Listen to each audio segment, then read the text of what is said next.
La biodiversité, patrimoine commun de l'humanité, est essentielle à notre survie. Elle est cependant menacée de façon considérable et croissante. Créé en 2000, le Fonds de partenariat pour les écosystèmes critiques, CEPF, veut relever le défi de financer des projets en faveur de la conservation de la biodiversité. Le Fonds de partenariat pour les écosystèmes critiques, CEPF, c'est une initiative de plusieurs partenaires financiers, dont l'Agence française pour le développement, l'Union européenne, le Fonds pour l'environnement mondial, la conservation internationale, le gouvernement japonais et la Banque mondiale.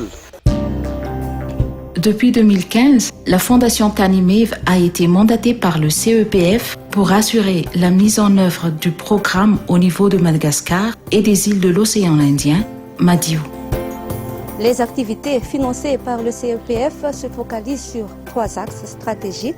Premièrement, la conservation, la mise en place d'aires protégées, la restauration écologique. Deuxièmement, la recherche et la diffusion des résultats des recherches. Troisièmement, les activités d'échange et de mise en place de réseaux. Depuis 2015, le programme CEPF a financé 104 projets représentant 8 382 000 $ dans la région Madiou. Le programme CEPF est très important pour les communautés en termes de niveau de financement, l'équivalent d'1 million $, et en termes d'espace comme les zones d'intervention sont Madagascar, Seychelles, Maurice, Rodrigue et Comores. Figure parmi les principaux impacts à ce stade l'appui à 36 sites de gestion de la biodiversité en partenariat avec les communautés, l'incitation du secteur privé à la gestion des 12 sites protégés, le développement de bases de données à travers 6 projets à Madagascar, tels que le projet ARCI et le livre bilingue de l'association VAH, la mise en place de la nouvelle aire protégée Grande Police aux Seychelles, le soutien à 34 étudiants qui ont pu suivre des études supérieures en matière de conservation de la biodiversité. Le projet CEPF a renforcé l'impact du financement de la Fondation Tanimev au niveau de la communauté par la mise en œuvre des activités et projets de conservation et d'amélioration du bien-être de la population.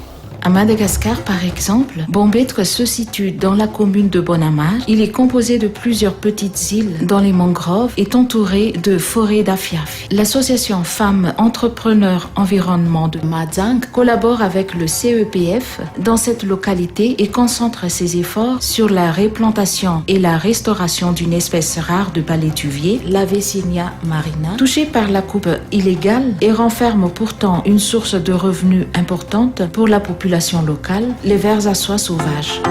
Ici aux Seychelles, le programme CEPF travaille sur la mise en place d'une nouvelle aire protégée qu'est la baie de Grande Police. L'objectif est d'offrir un sanctuaire pour les tortues marines ainsi que diverses espèces endémiques.